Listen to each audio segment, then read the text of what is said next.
हाँ जी, fair value has done. और अब आते हैं कैश फ्लो हेज पे।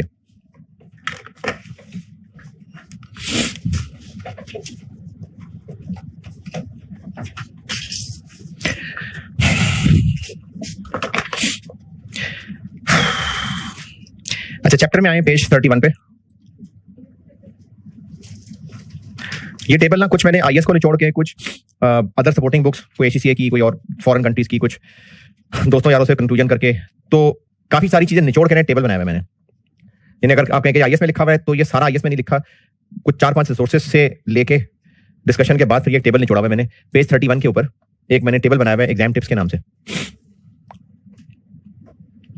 इस टेबल में मैंने ये बताना चाहा है कि सवाल में कैसे पता चलेगा कि फेयर वैल्यू हेज वाली अकाउंटिंग करनी है कि कैश फ्लो हेज वाली अकाउंटिंग करनी है। हो सकता है सवाल वाला क्लियरली मेंशन कर दे, मेहरबानी उसकी कर दे तो, और अगर नहीं करे तो ये उसके लिए टिप्स हैं। ये टेबल पढ़ लें सारा। अगर फिक्स्ड रेट डेट है, चाहे लिया हुआ है चाहे दिया हुआ है, तो उस पर फेयर वैल्यू हेज लगता है, और अगर फ्लोटिंग रेट है तो उस पर कैश फ्लो हेज लगता है। हाईली प्रोबेबल फोरकास्ट ट्रांजैक्शन पे कैश फ्लो हेज लगता है। फर्म कमिटमेंट के ऊपर कंपनी की मर्जी है, जो मर्जी लगा ले। डेटर क्रेडिटर के ऊपर foreign currency cash flow hedge लगता है। इन्वेंट्री, इन्वेस्टमेंट इन शेयर्स, फेयर वैल्यू हेज लगता है।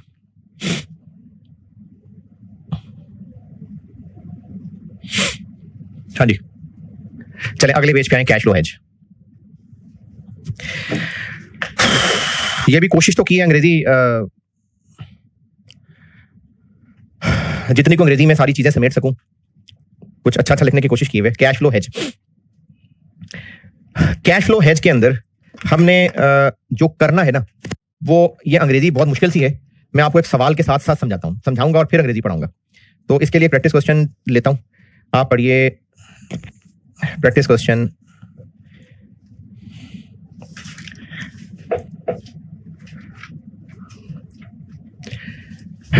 चलें 5 पढ़ लें। प्रैक्टिस क्वेश्चन 5 पढ़िए। ये मैं आपको सवाल सॉल्व करते करते समझाता हूं। प्रैक्टिस क्वेश्चन 5 बीटा लिमिटेड पढ़े, मैं करता हूं।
जी पढ़ लें तो मैं करूं। पढ़ लिया। इसमें हाईली प्रोबेबल फोरकास्ट ट्रांजैक्शन है, या रिकॉग्नाइज्ड एसेट है, या कमिटमेंट है, या क्या है? Highly probable. तो इस पे कैश फ्लो हेज लगाना होता है, क्योंकि फेयर वैल्यू हेज तो तब लगे जब कोई चीज हमारे पास है जिसकी वैल्यू ने कम ज्यादा होना है। ये तो है ही कुछ नहीं अभी हमारे पास, तो इसलिए ये तो है ही जो कल को कैश फ्लो आना जाना है। इसी तरह डेटर क्रेडिटर, उसमें भी कोई वैल्यूएशन मसला नहीं होता। डेटर क्रेडिटर से क्या होता है? कैश का आना जाना होता है। इसलिए debtor creditor, highly probable forecast transaction, उसमें तो अभी कुछ है ही नहीं जिसका गेन लॉस निकालना हो। इन्वेंटरी तो है ना, फिजिकल चीज पड़ी हुई है। इन्वेस्टमेंट है, फिजिकल चीज पड़ी हुई है। फिजिकल नहीं मतलब चीज एसेट है जिसकी वैल्यूएशन करनी है। या बीएफडी पढ़े हुए लोग अगर हैं आप में से, तो जो हमारे डिवेंचर्स हैं, मार्केट में रेट्स चेंज होने की वजह से उनकी मार्केट वैल्यू चेंज हो सकती है। क्योंकि जिन्होंने बीएफडी पढ़ा हुआ है या करीब करीब एमएफए पढ़ा हुआ है, तो डिवेंचर्स की फेयर वैल्यू निकलती है उनके फ्यूचर कैश फ्लोज की पीवी, मार्केट रेट के ऊपर। खैर ये थोड़ा बहुत तो उसमें भी पढ़ा है फाइनेंशियल इंस्ट्रूमेंट्स में। तो इसलिए fixed rate debt, shares, inventory, जो चीजें हमारे पास मौजूद हैं उन्हीं की वैल्यू कम ज्यादा होने का डर है, तो उन पे फेयर वैल्यू हेज है। और जो अभी सिर्फ इरादा है वो तो अभी कुछ है ही नहीं, अभी तो सिर्फ पैसे ही आने जाने हैं कल को, तो उन पे कैश फ्लो हेज लगता है। इसलिए हाईली फोरकास्ट प्रोबेबल ट्रांजैक्शन पे कैश फ्लो हेज लगता है। अब इस सवाल के अंदर 1 अक्टूबर को हमने इरादा किया है कि हम मशीन खरीदेंगे 30 सितंबर को, और इरादा करते ही हमने फॉरवर्ड कॉन्ट्रैक्ट कर लिया। किस दिन कर लिया फॉरवर्ड कॉन्ट्रैक्ट? फर्स्ट। तो इसका मतलब बाय डिफॉल्ट हेज वाली कंडीशंस 1 अक्टूबर को पूरी हो गई, तो अकाउंटिंग शुरू। अब कैश फ्लो हेज और फेयर वैल्यू हेज के अंदर एक बड़ा फर्क ये है, वैसे तो डेबिट क्रेडिट का फर्क भी है, वहां पीएनएल में ही जा रहा था, यहां पर कुछ पोर्शन ओसीआई में जाना है, ये फर्क भी है। लेकिन फेयर वैल्यू हेज में हमने दोनों गेन लॉस की अकाउंटिंग करनी थी। कौन से दोनों गेन लॉस? हेज्ड आइटम पे भी, हेजिंग इंस्ट्रूमेंट पे भी। कैश फ्लो हेज में हमने सिर्फ हेजिंग इंस्ट्रूमेंट वाले की अकाउंटिंग करनी है, हेज्ड आइटम के गेन लॉस की नहीं होनी अकाउंटिंग। ये एक मेन बड़ा फर्क है। फेयर वैल्यू हेज में गेन लॉस हेज्ड आइटम पे भी अकाउंट फॉर होना था और हेजिंग इंस्ट्रूमेंट पे भी होना था। यहां पर अकाउंटिंग होनी है सिर्फ हेजिंग इंस्ट्रूमेंट वाले गेन लॉस की, हेज्ड आइटम की नहीं। बस जबानी याद होगी बात है ना।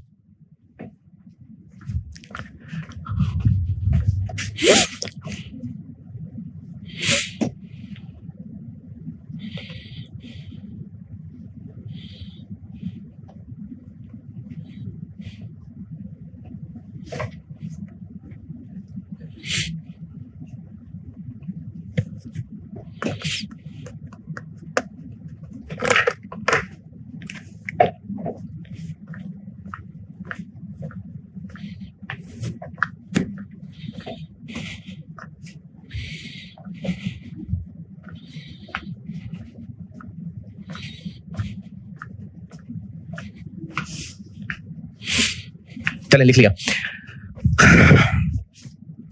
हेजिंग की हो गई डेट 1 अक्टूबर। तो 1 अक्टूबर को तो कुछ नहीं, वही दो बातें, ईयर एंड के ऊपर और फिर फाइनली सेटलमेंट के ऊपर हमने गेन लॉस की अकाउंटिंग करनी है। लेकिन अकाउंटिंग करनी है सिर्फ हेजिंग इंस्ट्रूमेंट के गेन लॉस की।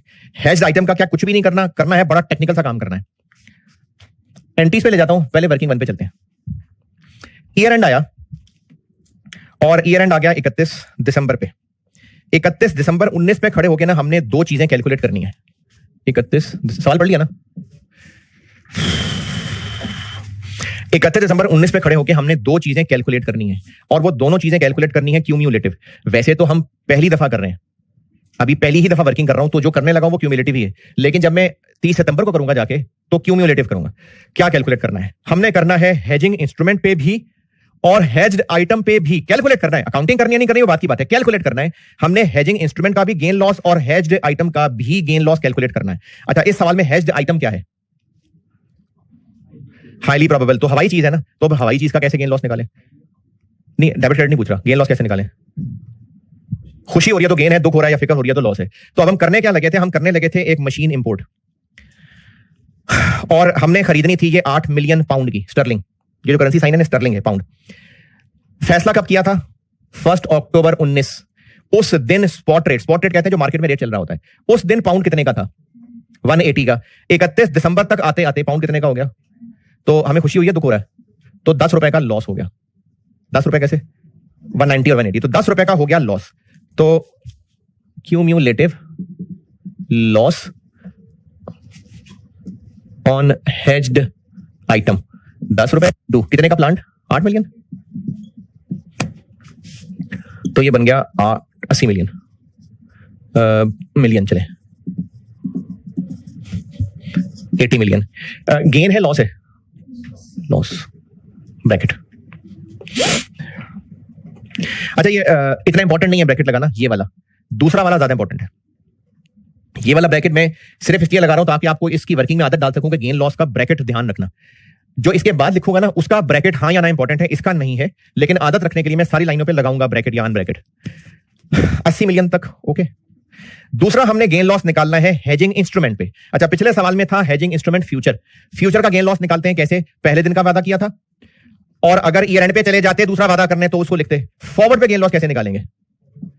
जब फॉरवर्ड कॉन्ट्रैक्ट किया था तब किस रेट पे करके अच्छे रह गए थे या बुरे रह गए थे? ईयर एंड पे जाके करते तो क्या अच्छे रह गए बुरे रह गए? यानी फॉरवर्ड ही का डिफरेंस। हमने क्या फॉरवर्ड कॉन्ट्रैक्ट ओरिजिनली किया है? हमने क्या कहा है बैंक से? हम आपके पास 30 सितंबर को आएंगे तो आपसे स्टर्लिंग खरीदेंगे या आपको देंगे? हमने ओरिजिनली फॉरवर्ड कॉन्ट्रैक्ट क्या किया होगा? फॉरवर्ड कॉन्ट्रैक्ट होता है कल को करने वाली ट्रांजैक्शन का रेट आज तय कर लेते हैं। हमने बैंक के साथ क्या फॉरवर्ड कॉन्ट्रैक्ट किया होगा? हमने कहा होगा कि जब हम 30 सितंबर को मशीन खरीदने जाएंगे तो आपसे हम 8 मिलियन स्टर्लिंग खरीदेंगे आगे। कितने रुपए पे?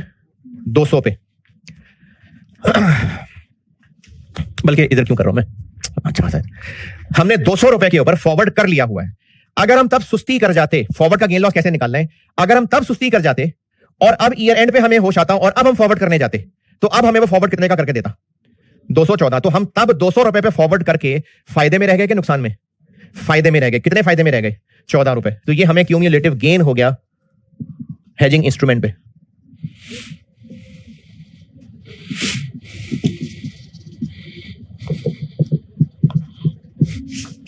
कितना? 1 गेन है।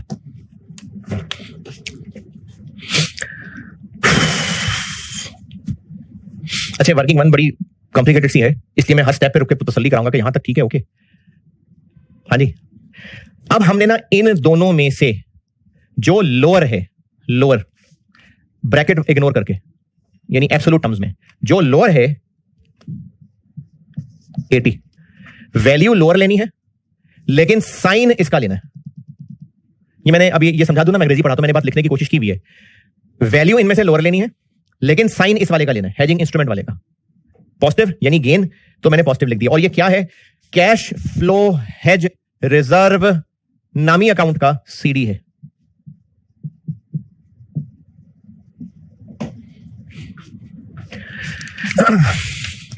ये कैश फ्लो हेज रिजर्व नामी अकाउंट का सीडी है।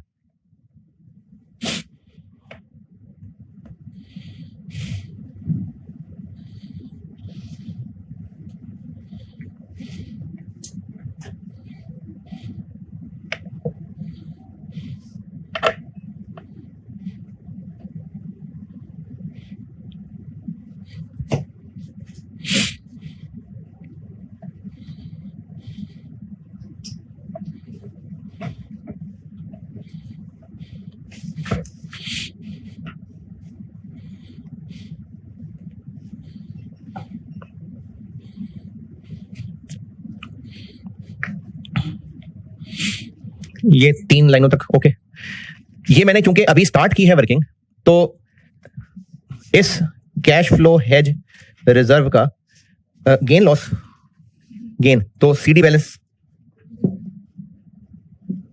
तो एंट्री मुझे ये क्रेडिट करना पड़ेगा, ये ओसीआई में जाएगा।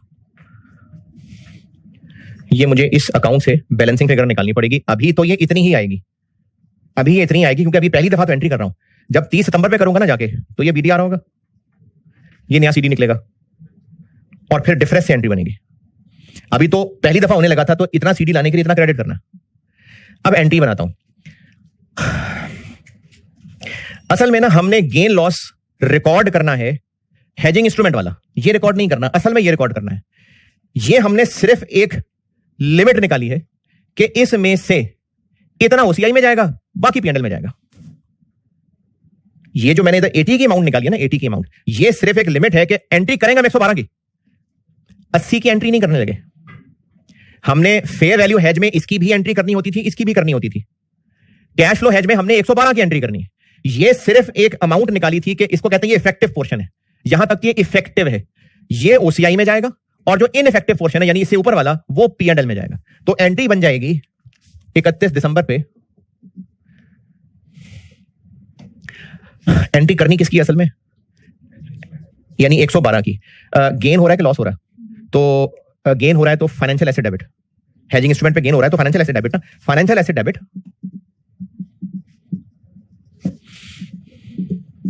112। अब इसके अगेंस्ट क्रेडिट ओसीआई में 80, cash flow hedge reserve bracket में ओसीआई जरूर लिखिएगा, जरूर, और जो बाकी है 32 ये पीएनएल में। जी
ये वैल्यूज ओके। चलिए अब ईयर एंड से आगे चलते हैं। 30 सितंबर का दिन आ गया। 30 सितंबर चूंकि अब सेटलमेंट होने लगी है तो यही काम हम दोबारा करेंगे। बेशक उसको सीडी ना भी कहें, क्योंकि सीडी सिर्फ इसलिए कह रहा हूं कि इसको यहां रखें ताकि बैलेंसिंग फिगर निकाले, अदरवाइज के बाद एक क्लोजिंग एंट्री कर देनी है मैंने, इसलिए सिर्फ बैलेंसिंग समझाने के लिए मैं फिर इसको सीडी ही कह रहा हूं। अब हम लोग 30 सितंबर पे ये कैलकुलेशन दोबारा करेंगे।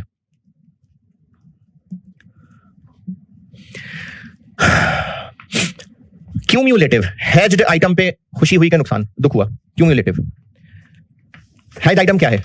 इरादा। 1 अक्टूबर वाले दिन इरादा किया था, तब कितने रुपए का स्टर्लिंग था, अब इवेंचुअली कितने का हुआ? तो 42 रुपए का दुख हुआ कि खुशी?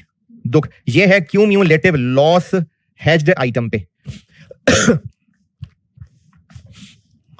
Cumulative loss on hedged item 42 into 8 million, कितना हुआ लॉस? फॉरवर्ड पे भी क्यूम्यूलेटिव, हम पहले दिन फॉरवर्ड कितने पे कर गए थे जी? 200 पे। तो फाइनली हम अच्छे रहे या बुरे रहे? अच्छे रहे। कितने रुपए अच्छे रहे? 22 रुपए। तो ये आ गया cumulative gain on hedging instrument.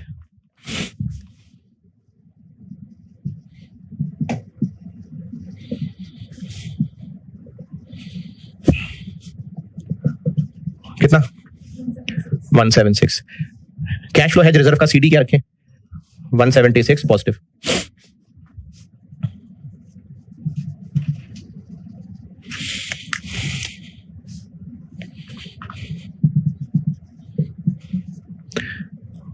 $80 और सीडी 176।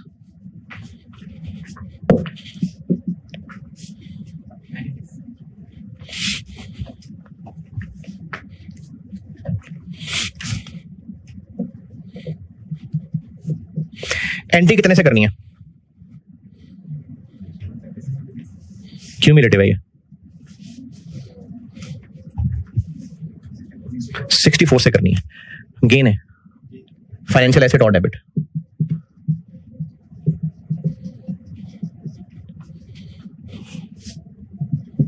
ओसीआई कितना? 96 क्रेडिट हो रहा है ना। Cash flow hedge reserve OCI जरूर लिखना है 96 और बैलेंसिंग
अच्छा, अब आप ना जरा तसल्ली करके मुझे बता दें कि आपको ये अंग्रेजी समझा पा रहा हूं कि नहीं। पेज 32 पे है, page 32 cash flow hedge. Cash flow hedge की अकाउंटिंग में ए और बी पूरा पढ़ लें ध्यान से। ये यही समझाने की कोशिश की है मैंने आपको, और या इसमें से निचोड़ के बड़ा कोशिश करके ना केयरफुली बोल्ड ब्रैकेट और अंडरलाइन, तो देखें ये समझा पा रहा हूं मैं कि नहीं। ए और बी पूरा, कैश फ्लो हेज का ए और बी पूरा पढ़ लें।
जी, ए और बी कहा करने को, ठीक है, ये बात समझ आ रही है। चलें अब इस ट्रांजेक्शन को क्लोज करते हैं। ये हो गई, हमने गेन लॉस रिकॉर्ड किए। अब हम ना मशीन खरीद लेते हैं। तो अब जब मशीन खरीदेंगे,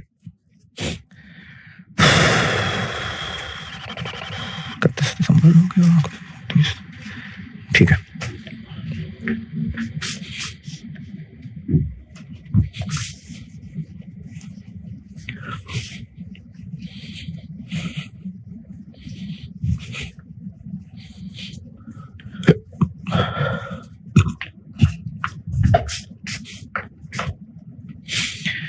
मशीन खरीदेंगे तो पैसा हमारी जेब से एक्चुअली कितना जाएगा? फॉरवर्ड किया हमने। पिछले सवाल में था फ्यूचर। देखिए फ्यूचर में असल कैश फ्लो दुकान से अलग होता है। फ्यूचर मार्केट में सिर्फ जुए के नेट पैसे आते जाते हैं। फॉरवर्ड के अंदर तो हमने जिसके साथ कमिटमेंट की थी उसके साथ तो पूरी करनी होती है। तो अब हमने यहां पर फॉरवर्ड कॉन्ट्रैक्ट किया था, तो असल में हमें पाउंड उस बैंक से ही लेने पड़ेंगे जाके। फॉरवर्ड कमिटमेंट थी हमारी।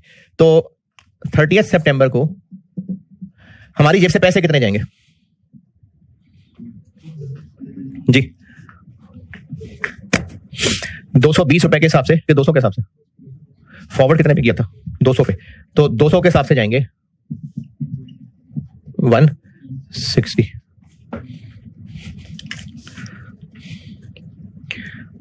$1600।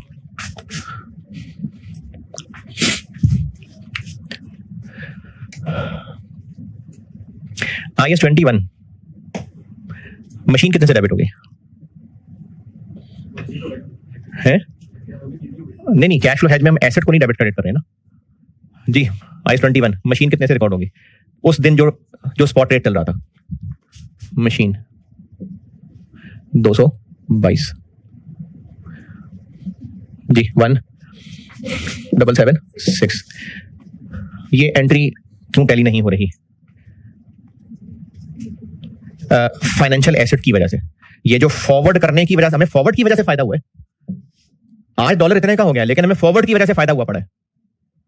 आज डॉलर 222, स्टर्लिंग 222 का हो गया, लेकिन हमें ये फायदा फॉरवर्ड की वजह से हुआ है। और उसी फायदे को हम 6-7 महीने से फाइनेंशियल एसेट डेबिट करते आ रहे थे। देखिए फाइनेंशियल एसेट कितने से डेबिट कर लिया हुआ था? 176, 112 एक दफा किया था, फिर 64 एक और दफा किया था। तो वो अब हमारा ये फाइनेंशियल एसेट गया। और अगर हमें फॉरवर्ड पे नुकसान हुआ होता ना, तो फाइनेंशियल लायबिलिटी आ रही होती यकीनन, वो डेबिट हो रही होती।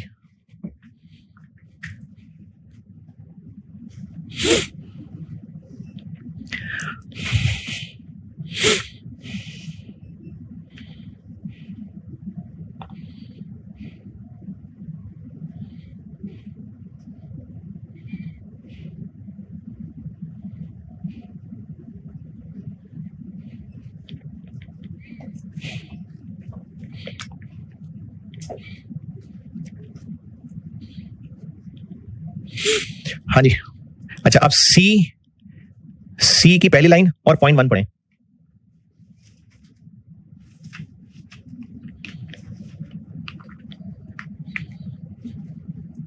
सी की पहली line, the amount that has been accumulated in cash flow hedge reserve, यानी कितना? अभी कितना है? 176। ये वाला नहीं, ये इसकी बात हो रही है।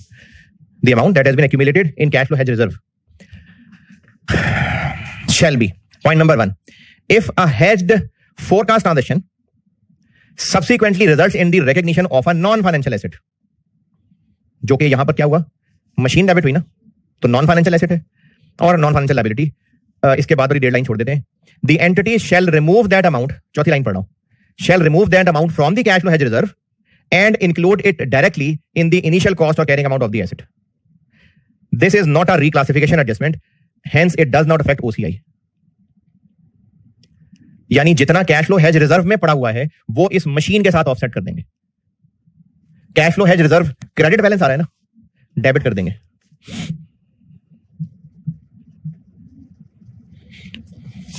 मशीन क्रेडिट कितना? 176। अच्छा अब यहां पर ना मैं आपके याद रखने के लिए कर रहा हूं ये काम। ये इक्विटी, ये रिजर्व इक्विटी ग्रुप होता है ना। जैसे बचपन की चीज, रिवैल्यूएशन सरप्लस से जब रिटेन अर्निंग को ट्रांसफर करते हैं तो वो ओसीआई में प्रेजेंट होता है, या equity instrument granted debit retain earning credit, ये ओसीआई में प्रेजेंट होता है। नहीं, ये इक्विटी के अंदर ही एक कॉलम से निकल के दूसरे कॉलम में चला जाता है। तो ये इक्विटी के अंदर ही cash flow hedge reserve equity में ही, ओसीआई में नहीं प्रेजेंट होगा। नहीं समझ आई। जैसे डिविडेंड बांटते हैं, रिटेन अर्निंग डेबिट, क्या ये कोई ओसीआई में प्रेजेंट होने वाली चीज है? तो cash flow has reserve debit OCI में नहीं आएगा ये। यहां पर हम गेन लॉस की एंट्री कर रहे थे, तो ये ओसीआई में प्रेजेंट हो रहा था। किधर गया? मिटा दिया। जो पहली दो एंट्रीज थी उसमें चूंकि गेन लॉस की एंट्री हो रही थी तो वो ओसीआई में प्रेजेंट हो रहा था। ये गेन लॉस की एंट्री नहीं हो रही। जितना क्यूमुलेटिव इस रिजर्व में पड़ा हुआ था वो हमने सिर्फ वो रिजर्व डेबिट और पीपी क्रेडिट कर दिया। ओसीआई में प्रेजेंट नहीं होगा ये पॉइंट नंबर 1 की अंग्रेजी का मतलब है। तो जितना इसका ये मैंने सीडी रखा था ये मशीन में नेट हो गया, ये डेबिट मशीन क्रेडिट।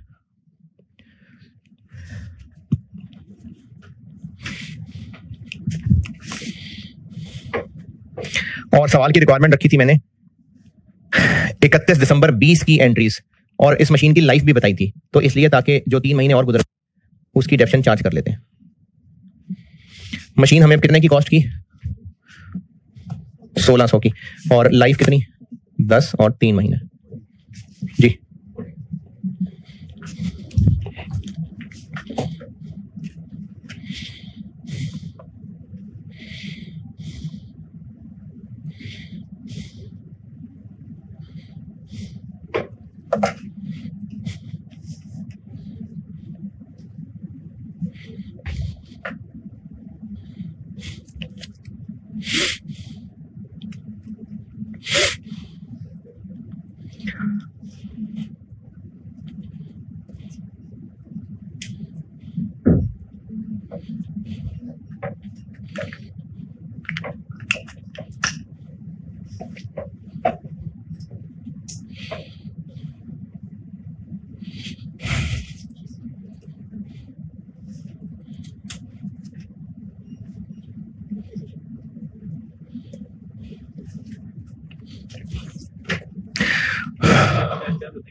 मेरा ख्याल है जरूरी नहीं है,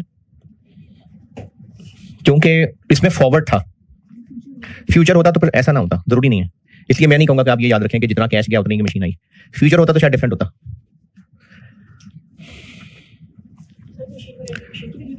क्या? कौन सी वाली? जी, तो मशीन क्रेडिट हो रही है तो कम हो रही है ना? हाँ ना, यही है ना जो मैंने आपको सी का 1 पढ़ाया है कि ये जो हमने रिजर्व में बैलेंस रखा हुआ है अब इसको एसेट में नेट कर देंगे। सी के पॉइंट 1 में ये लिखा हुआ है कि अगर हमें इस ट्रांजैक्शन के एंड रिजल्ट पे एक नॉन फाइनेंशियल एसेट बनता नजर आ रहा है तो ये रिजर्व उसके साथ ऑफसेट हो जाएगा।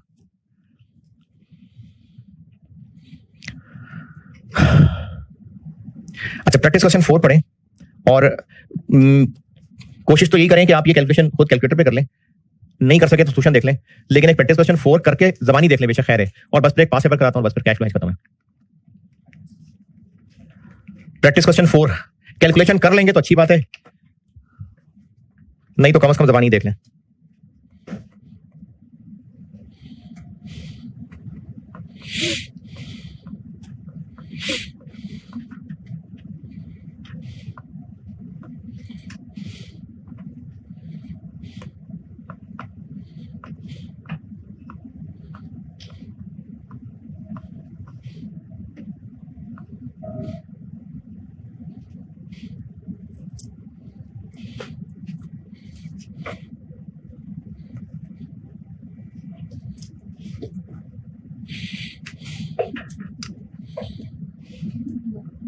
चले ठहरे रहने, पहले पास पेपर का करते हैं क्योंकि पास पेपर वाला बिल्कुल इसी के जैसा है तो वो और पक्का हो जाएगा। पहले पास पेपर वाला देखते हैं। आप आइए दिसंबर 22 बुक में मेरी क्वेश्चन नंबर 14 बिल्कुल इसी जैसा है, पहले ये देख लेते हैं।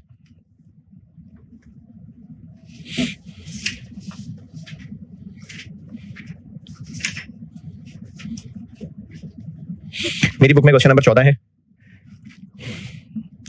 और ये मैंने वो जो आपको रिकॉर्डिंग वाली क्लास दी थी ना उसमें ये IS 32 करते हुए किया हुआ है मैंने डिस्कस। इसका पार्ट 3 किया हुआ है, 2 पढ़ लें अभी।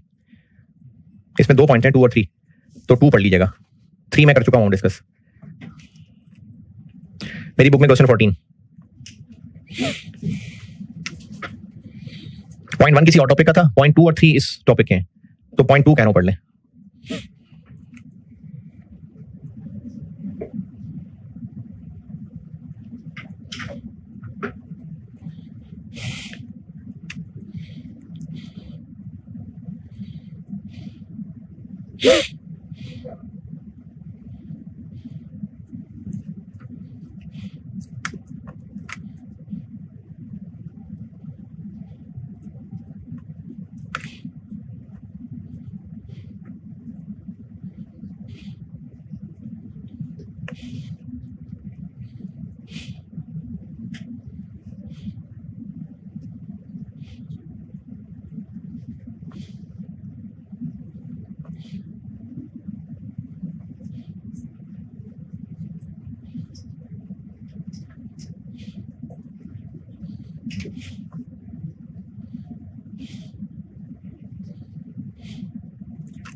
हाँ जी, अच्छा आप इसमें देखें 2021 की एक्सट्रैक्ट्स मांगे हैं, लेकिन साथ कंपैरेटिव भी मांगे, इंक्लूडिंग कंपैरेटिव फिगर्स।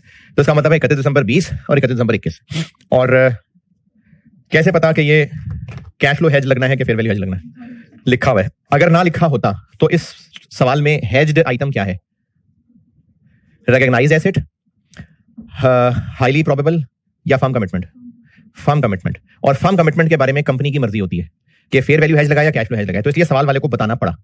अगर ये हाईली प्रोबेबल ट्रांजैक्शन होती तो फिर कैश फ्लो हेज जो भी प्रैक्टिस क्वेश्चन 4 किया, 5 पता नहीं कौन सा किया था, 5 किया था। चूंकि ये कमिटमेंट है इसलिए सवाल वाला मेंशन कर रहा है। अच्छा, अब एंट्रीज तो नहीं मांगी हुई, लेकिन वर्किंग्स तो वही 2 करनी पड़ेंगी। कब हो रही है हेजिंग? 1 सितंबर 20 और पिछले साल में 1 अक्टूबर को हो रही थी, और फाइनली एग्जीक्यूट कब होनी है? 1 अप्रैल 21। तो 2020 ईयर भी आ गया, 2021 ईयर भी आ गया, इसलिए दोनों साल के एक्सट्रैक्ट्स मांगे। तो वैसे तो सवाल वाले ने कह दिया यू में अज्यूम के कंडीशंस पूरी हो रही हैं, ना भी कहता तो पूरी हो रही होती। तो 1 सितंबर को हेज अकाउंटिंग की कंडीशंस पूरी हो गई। तो अब ऑनवर्ड चल के कहां तक पहुंचे? पहला पड़ाव ईयर एंड। तो ये मैं कर रहा हूं दिसंबर 22 2 है, पहला पड़ाव आ गया। और एक्सट्रैक्ट्स मांगे, तरीका आपको ये बताया था कि अगर मल्टीपल आईएएस का सवाल है और एसओएफपी एससीआई के एक्सट्रैक्ट्स हैं, 1-2 पेज छोड़ दें और एक एक करके आईएएस की वर्किंग कर लें। तो मैं वर्किंग पे आ गया। तो हमें इस वक्त पहले करना है ईयर एंड के ऊपर हिसाब किताब। क्यूम्यूलेटिव गेन या लॉस हेज्ड आइटम पे। अब हेज्ड आइटम है फर्म कमिटमेंट, तो इस पे गेन है कि लॉस है, कैसे फैसला होता है? खुशी और गम से। तो हमने एक मशीन खरीदनी थी और खरीदने का फैसला कर लिया था, वादा कर लिया था 1 सितंबर पे।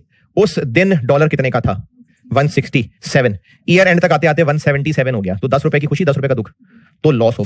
Cumulative loss on hedged item, 10 रुपए का लॉस है और डॉलर है 1.5 मिलियन, तो 15 हो गया। ये हो गया लॉस। हेजिंग इंस्ट्रूमेंट क्या है? Forward future. फॉरवर्ड है। ईयर एंड पे फॉरवर्ड का गेन लॉस कैसे निकालते हैं कि हमने जब फॉरवर्ड किया था और अब ईयर एंड पे करते तो अच्छे रह गए कि बुरे रह गए? तो हमने फॉरवर्ड कर लिया था 1 सितंबर पे 183 का। अगर ईयर एंड पे आके करते तो अच्छे रह गए कि बुरे रह गए? 4 रुपए अच्छे रह गए। Cumulative gain on hedging instrument 4 रुपए।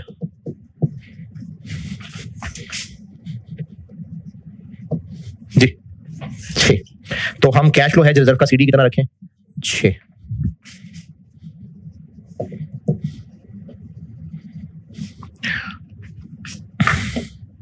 बेशक एक्सट्रैक्ट्स मांगे हैं, लेकिन एंट्री कर लेंगे तो अपनी आसानी हो जाएगी। हमने एंट्री किस अमाउंट से करनी है? हेजिंग इंस्ट्रूमेंट के गेन की 6। फाइनेंशियल एसेट डेबिट, चूंकि फायदा हो रहा है, और ओसीआई में कितना जाना है? 6। तो cash flow hedge reserve OCI 6। ये 2020 के एक्सट्रैक्ट्स में यहां से फिगर्स चली जाएंगी।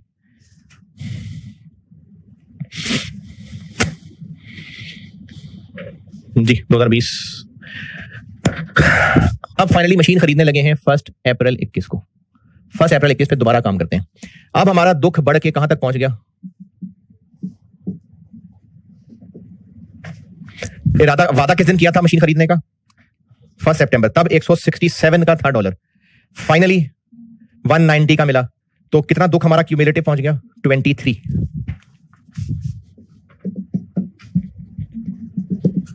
कितना? और हेजिंग इंस्ट्रूमेंट पे क्यूमुलेटिव गेन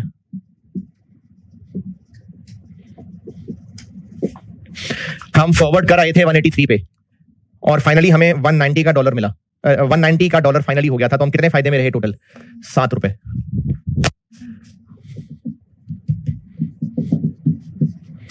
कितना जी?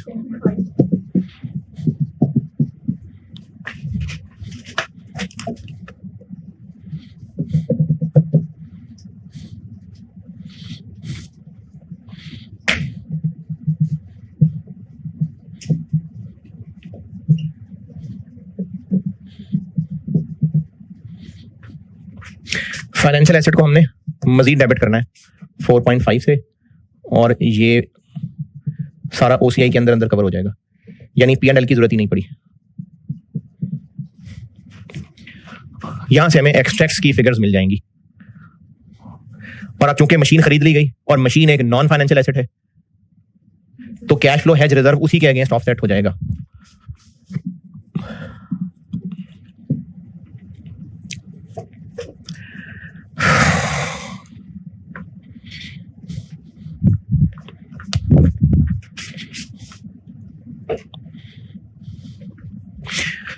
मशीन हमने कितने की रिकॉग्नाइज की? IS-21।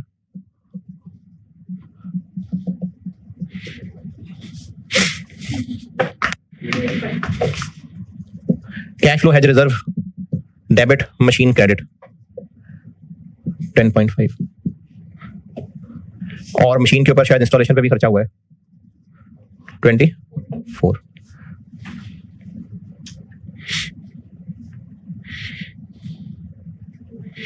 298.5, और चूंकि एक्सट्रैक्ट्स मांगे हुए हैं तो इसके जो 9 महीने जिंदगी के गुजरे 290 लाइफ। अच्छा, इंस्टॉलेशन फेज में अभी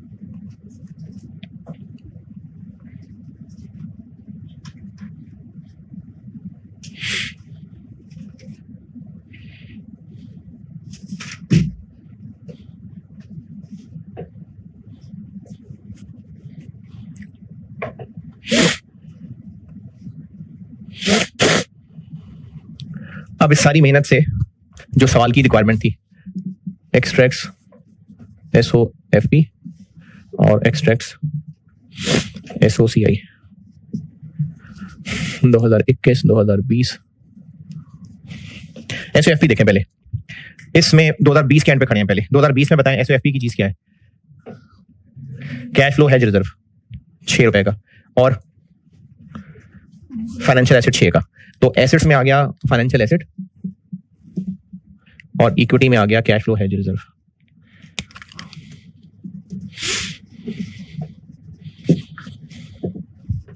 कैश फ्लो हेज रिजर्व 6 का। 2020 में SOCI में क्या आएगा?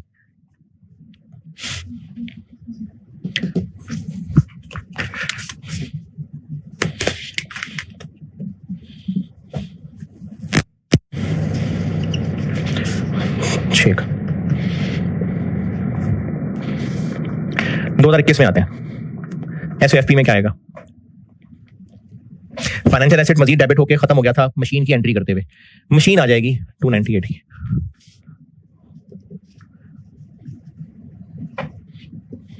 कैश फ्लो हेज रिजर्व भी खत्म हो गया। क्यों खत्म हो गया? वो मशीन में आ गया। यहां पर क्या हुआ? OCI में, और डेप्रिसिएशन कोई हुई नहीं। इंस्टॉलेशन तो मशीन में डेबिट गई है ना, एक्सपेंस थोड़ी आएगा। ये एक्सट्रैक्ट्स ऑफ SOFP और SOCI।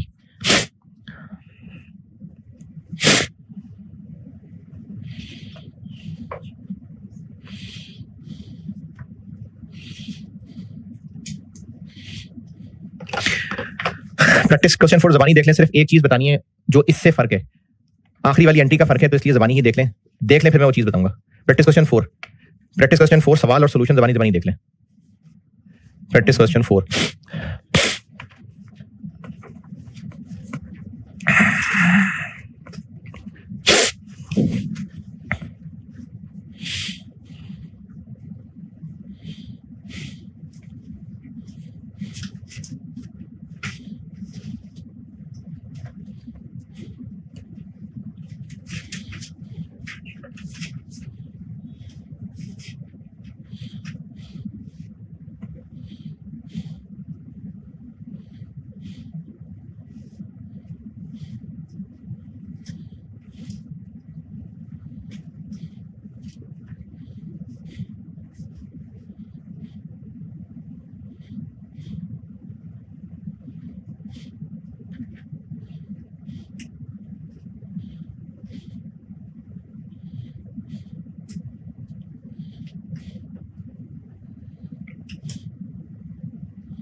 हाँ जी, देख लिया।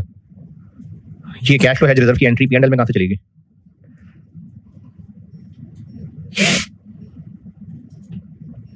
आखिरी एंट्री 420 मिलियन, ये पीएनएल में कहां से चला गया?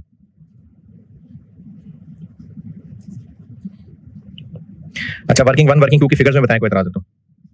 अगर वाकई देख रहे थे वर्किंग 1 वर्किंग 2 की फिगर्स में एतराज नहीं। हम इसमें हेज्ड आइटम क्या ले रहे हैं? फ्यूल। अब जब हम ये फ्यूल ले रहे हैं तो फ्यूल खरीदेंगे और फ्यूल एक्सपेंस है, वो ईयर एंड पे बच गया तो बच गया, वरना तो एक्सपेंस है। तो इस ट्रांजैक्शन के नतीजे में, यानी जब ये ट्रांजैक्शन हुई, हम फ्यूल इंपोर्ट कर रहे थे, जब ये ट्रांजैक्शन हुई तो उसके रिजल्ट में क्या नॉन फाइनेंशियल एसेट रिकॉग्नाइज हुआ?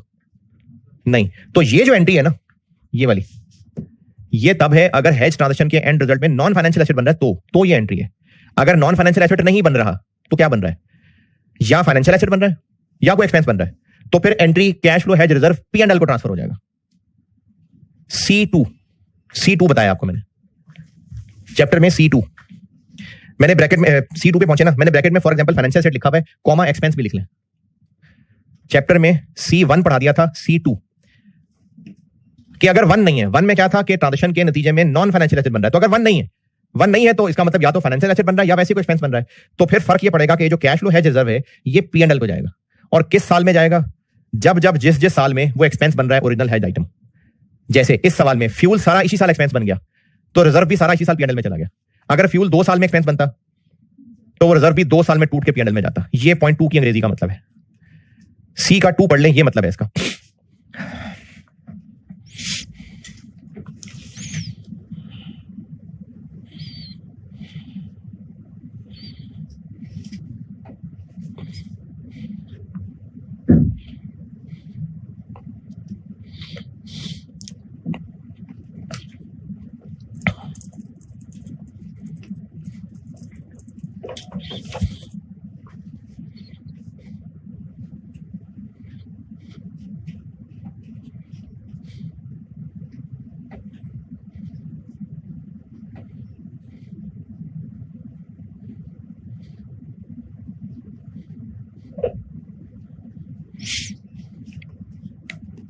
हाँ जी।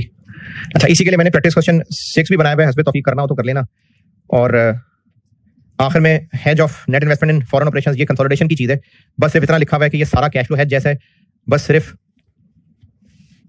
जो क्यूमुलेटिव गेन लॉस है वो आपको जब IAS 21 कंसोलिडेशन वाला कराऊंगा ना, तो वो कह रहा है उसके साथ जाके वो नेट होना है। फॉरेन ऑपरेशन का डिस्पोजल पढ़ाऊंगा जब, तो ये उसके बाद ये बात समझ आ सकेगी। बस ये कैश फ्लो हेज खत्म, फाइनेंशियल इंस्ट्रूमेंट खत्म। कल इंशाल्लाह मैं आपको कंसोलिडेशन कराता हूँ शुरू। ठीक है, अल्लाह हाफिज।